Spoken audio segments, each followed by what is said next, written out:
So, ladies and gentlemen, I'd like to welcome you to another episode by Faber Infinite as we celebrate Africa Industrialization Week. And this week, we have the privilege of having none other than Riël Malan.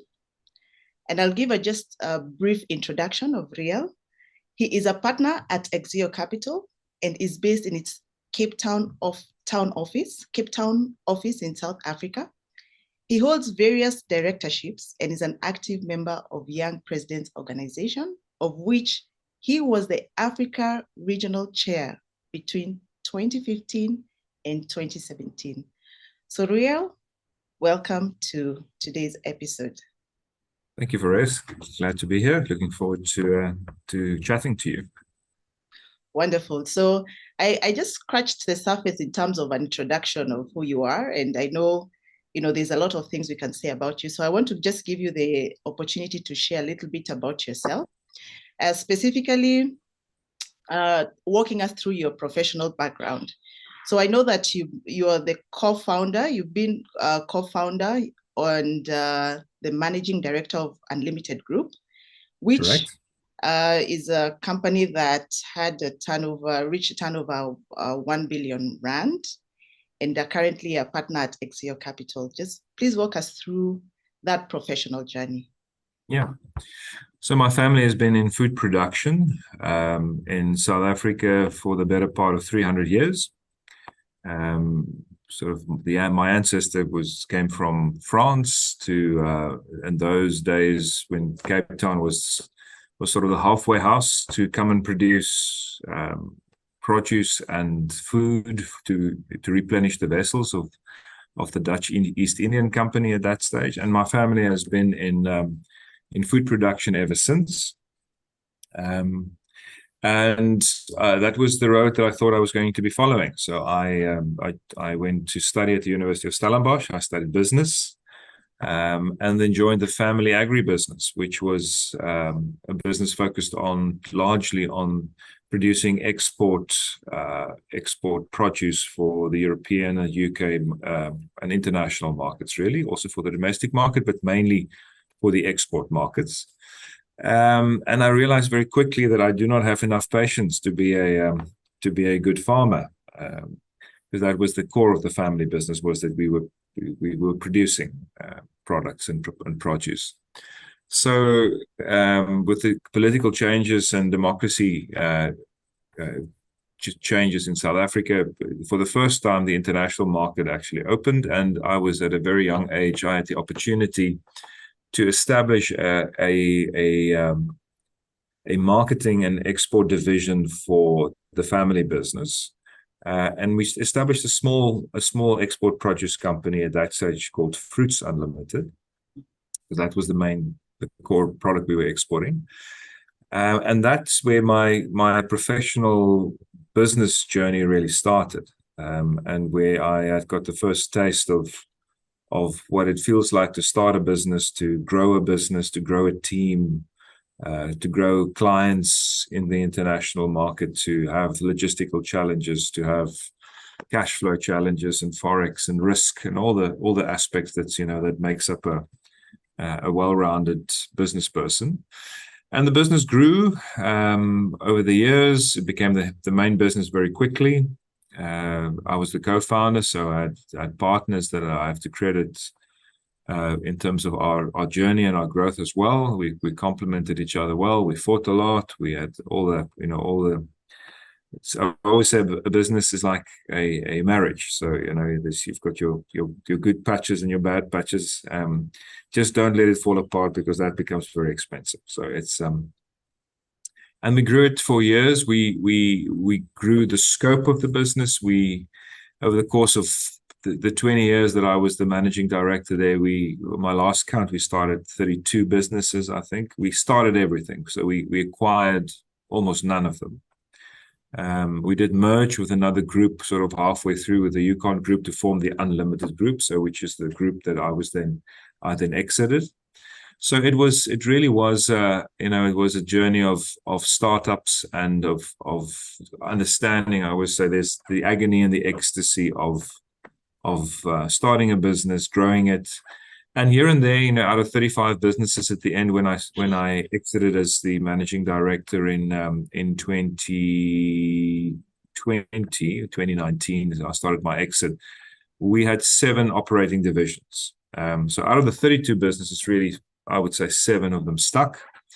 That became the Unlimited Group, which was at the end a very well integrated, vertically integrated foods group. We expanded the business over the years into nuts, into processing, importation, and all related services. In the process, I had always had a close relationship with Exeo Capital, which is a private equity fund manager.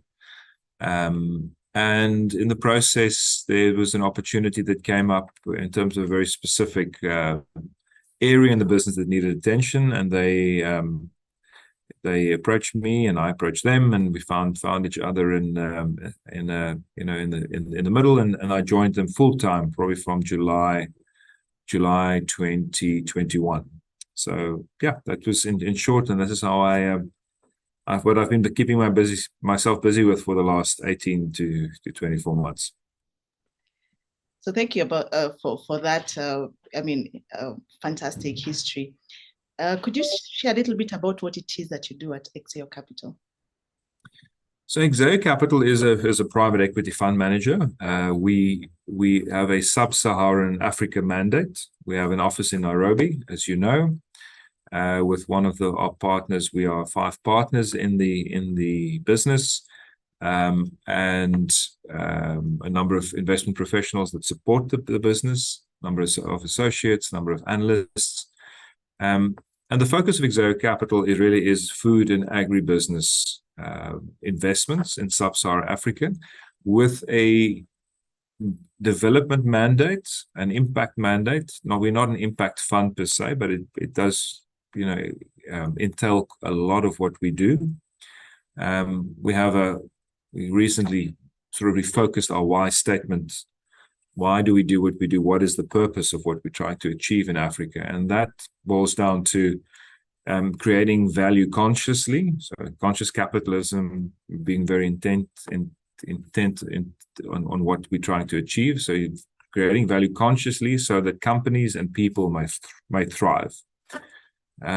It's very clear to us that private enterprise and private investment has a significant role to play in Africa's development, and Africa's rising. The whole concept of Africa rising, but taking its lawful place in the global community, global business community. So we feel we have a role to play in that, and we have a small part to play in achieving that. So as a private equity fund manager, we have 2 parts of the business. We have our fund business, which is Agri Fund 1, Exeo Fund 1, Exeo Fund 2. We are in the final phase of deploying Exeo Fund 2. And then we have got a long-term vehicle called Nurture Brands, which I look after as well. Or I look after, that's my main focus, which has got a slightly longer horizon of about 10 plus years, which standard private equity is probably looking at about 5 to 7 years. And there we are, you look at the name Nurture Brands, we are focusing on investing in businesses that have strong brands and have a focus in the functional and convenience foods sectors. But Exeo fundamentally is a fund manager that then looks at alternative investments in the food and agribusiness sector. From what you've shared about your history and your passion and the work that you're doing, it's very clear to see that your interest and interest and experience in uncovering the potential of businesses and investing. So what, according to you, is the greatest potential that Africa as a continent has with respect to unleashing industrialization in full force? Yes. I think, Africa as a continent is such a rich continent in so many ways. We have everything. We have all the elements that is required to be a significant economic force and global force, really. but the shortcomings that we have, I think is are the challenges that we deal with, and maybe we should zoom in on that. So I think firstly, policy stability and an environment where private enterprise can thrive is sorely lacking in most African countries. And there's that sort of economics 101 or business 101 definition of what is an entrepreneur. An entrepreneur is an individual that solves a problem in a profitable way. And I think wherever governments are involved, you tend to find that it's slow and that it is often capital is allocated in an inefficient way. My view really is that the role of government is really only twofold: is to keep its citizens safe and to make sure that competition is fair and on a sound basis. And for the rest of it, they need to create an environment that's conducive to investment, which boils down to stability, certainty. Those are the aspects in which private enterprise can thrive. And then private enterprise needs to be left to do what it does best, is to allocate capital to the most significant problems of our day. And in the cases where I think where governments do get that right, I mean, I think in the case of Rwanda, if you look at what has been achieved there in such a short scope of time, I think that is an absolute model for us to follow. If you look at from the base from where Rwanda started to where it is becoming the powerhouse that it is at the moment, and that really I think is a story that can be repeated everywhere in Africa. So I think that's the first part of it: is an environment that's conducive to private enterprise. With that, to sort of couple that is infrastructure. I mean, we still find that infrastructure remains problematic. Often electricity, getting products into raw materials into countries, getting raw materials or finished product out of countries. This is critical and often lacking. And that comes back to what is the government's role, is to create that conducive infrastructure or conducive environment. And I think the third part of it is really people, education. I think we have some of the most resilient people in the world, purely because you look at how resilient the African population as a rule is, and how pragmatic they are. And if we can channel that into a positive area with sound development and educational development, I think we have an absolute winning combination. And I think potentially a last point is I think we need to start thinking long term. We need to think multi-generational. I was recently at a function in the UK, and the function was in the Westminster Abbey, and we had the opportunity to walk around the Westminster Abbey, and then you get a sense of let's say take the UK of it's 1,500 years of development, and often very tumultuous development. I mean, it wasn't plain sailing. Lots of heads rolled, literally. But it's been that island has been building their infrastructure for the last 1,500 years. And we take it back to Africa, where we have the benefits of technology, and the great thing about technology is you can leapfrog many of the interim phases.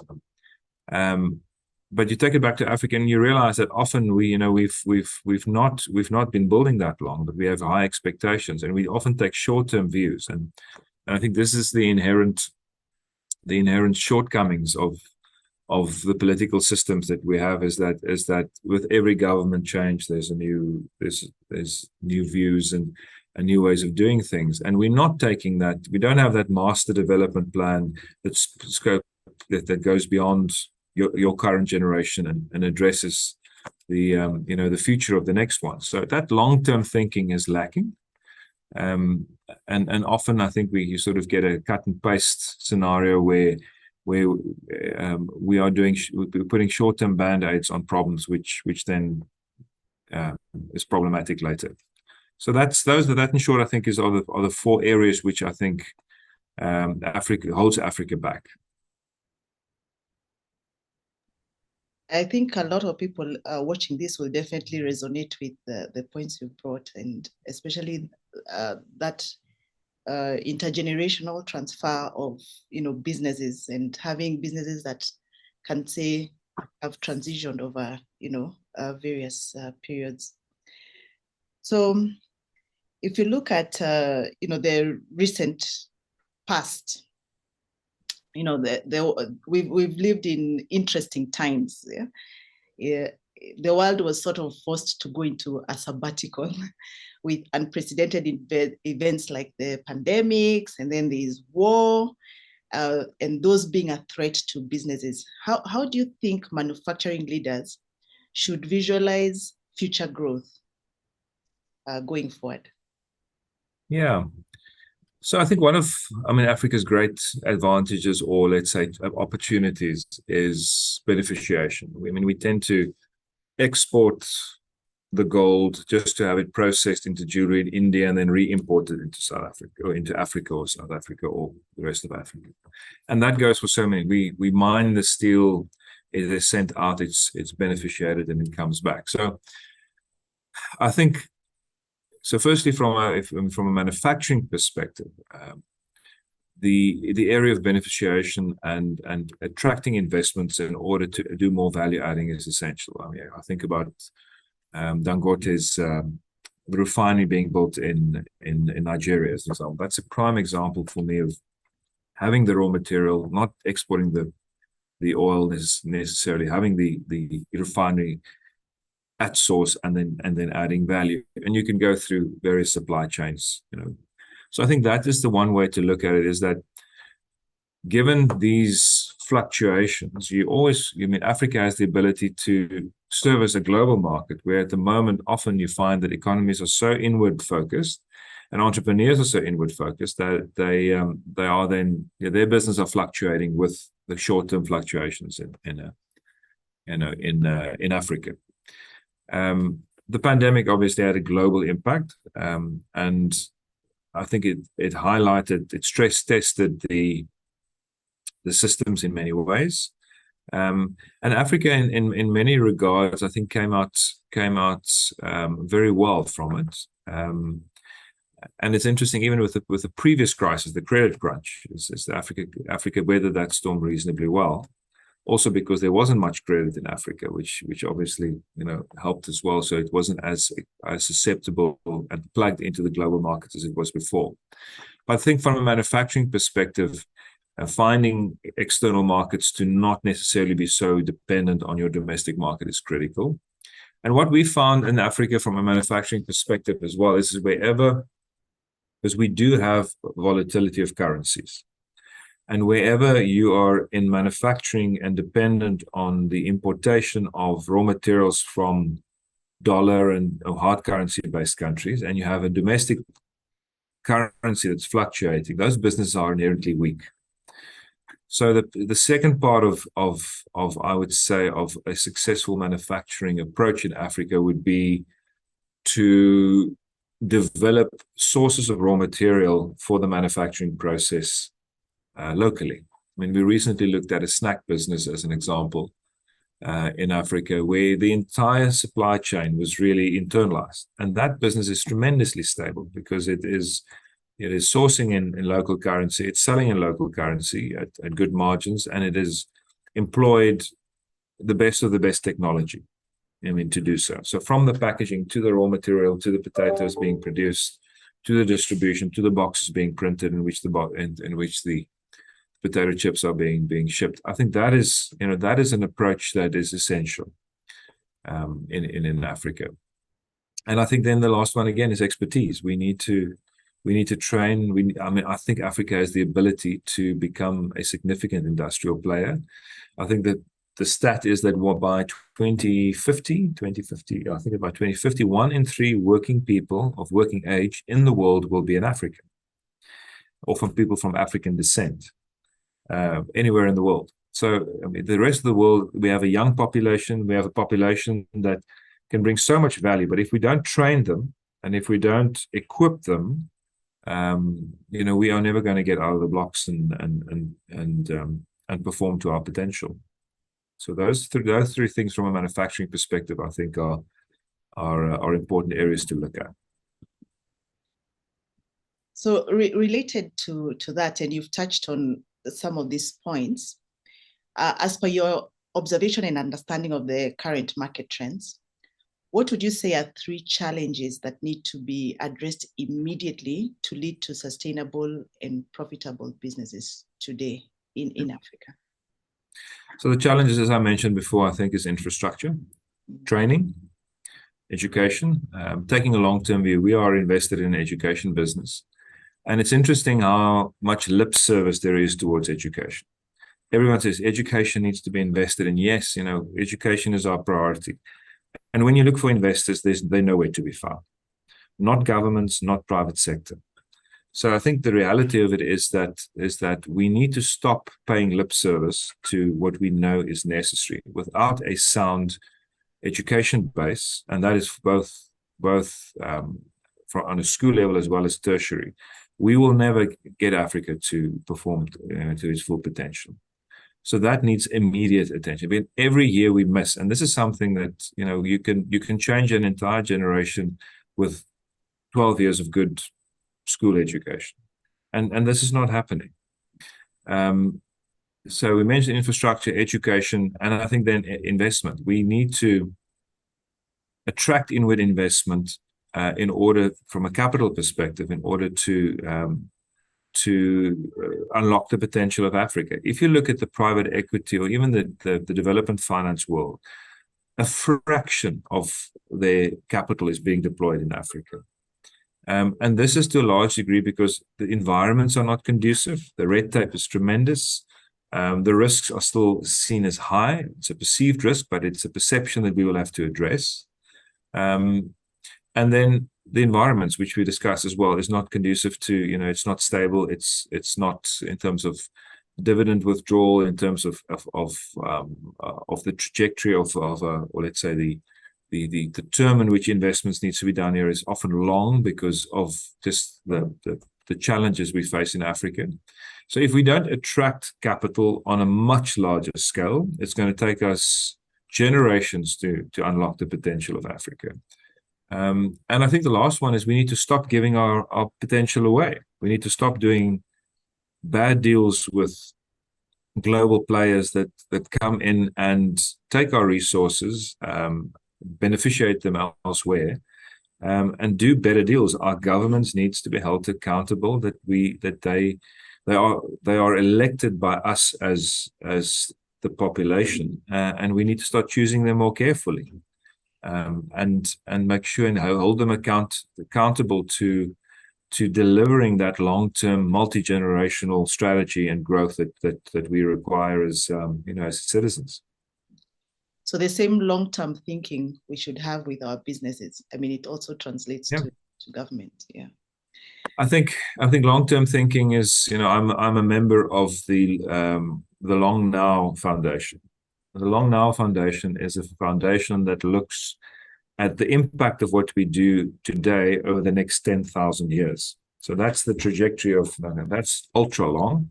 I'm not saying we should be looking at the next 10,000 years, but let's at least look at the next 10 to 20 years in terms of what our impact would be on things like education. I think, again, coming back to Rwanda, they went from a completely uneducated population within the scope of 20 years to a very well-educated population. So it can be done. And it's such Rwanda is such an inspirational story, I think, for Africa and African leaders, of what can be achieved, and if we put our minds to it, and if we have the correct leaders in place that have that and long term, in my mind, is 25 plus years. I think if we just start to develop a medium term outlook on how we go about developing Africa, I think that will have an impact already. I was reading a bit about your history as an entrepreneur, and it was interesting to see that what succeeded was like 20% of the things that you tried. Like you tried many things, and there are those that didn't work. Yeah. So you have the broad spectrum of experiences from, the success to failure.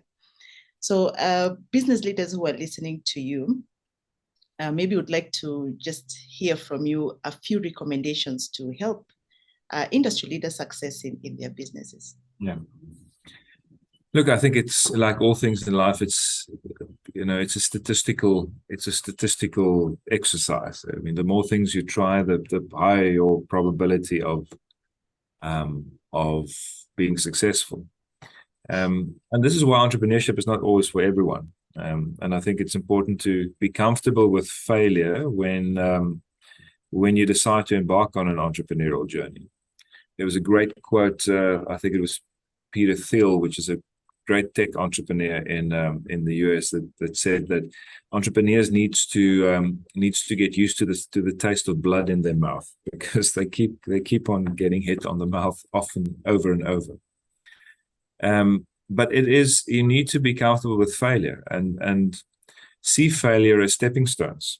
I look back at my own career, and some of the worst experiences for me ended up being such great learning curves. At the time, really, really uncomfortable to go through those experiences, in order to learn from it. You have to go through it, unfortunately. And the more you go through failure, the more of an understanding I think you get of what works and what doesn't work, and there's then patterns developing from that. So I really think it is at the end, to try and fail and try again. I think Winston Churchill said success is going from failure to failure without losing enthusiasm.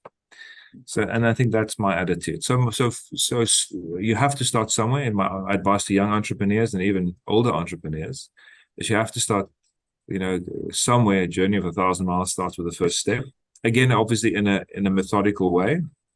You don't want to make the same mistakes over and over again. And then I think the critical part of failure is also how you handle yourself during failure. Managing reputation. I mean, you spoke about that you read up. I mean, you put a name into Google and an entire pedigree comes up. So the world has become an incredibly small place, and how you handle yourself in terms of exits and a failure and at a time when it's not going well, I think is essential for young entrepreneurs to understand that you're building a reputation over a lifetime, and you can really screw it up with one or two bad decisions. So yes, try a lot of things, but make sure that you do it in a methodical way. Make sure that you keep your reputation intact, and that you're open and transparent with whoever the stakeholders are, especially when it's not going well. When it's going well, then everyone is happy, and then relationships are usually easy. But when it starts going badly, and when it starts to be challenging, and that's where I think the true grit and the true character at the end of the day comes up. So I know you've dealt with diverse people in your entrepreneurial journey. So building on what you've said about failure, and in your assessment of Africans, because our focus is on Africans, do you think we have an unhealthy relationship with failure? Like, right from school, like you have to pass and you have to be number one. And does that prevent us from taking risks or, exploring? Yeah. I mean, it's an interesting question and a good one. I think Africans, like I said in the beginning, is very resilient. So we are a can-do culture. If you drive around the streets of Nigeria, everyone is doing something. Everyone is either selling a phone card or selling snacks or washing cars or driving a truck or a taxi. So I think there's this tremendous resilience and can-do attitude by Africans. It's a very efficient society, which resources are well utilized, often overutilized, which is also not necessarily good. I think from a failure perspective, the sense often that I find with young people, and I can speak only for South Africa, is that, I don't have anything going for me. I don't have an education. I don't have capital. So, why try? And I think that's, that is probably something we have to change if we have to focus on something. Is that never in the history of the world has it been so easy to build significant businesses without any capital. The electronic economy that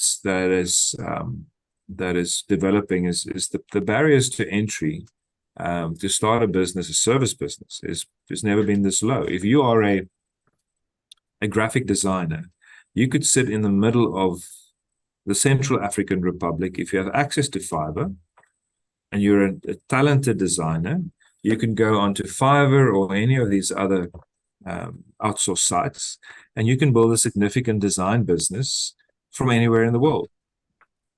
So I want to conclude, and I just want to know, lastly, if you're to think of a mantra, or let's say, what is one mantra that is driving you to do more?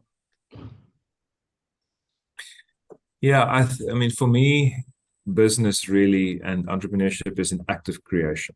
So I love to create this. There's very few things that excites me more than having a meeting of minds and creating a new business concept. So, so my mantra, I would think of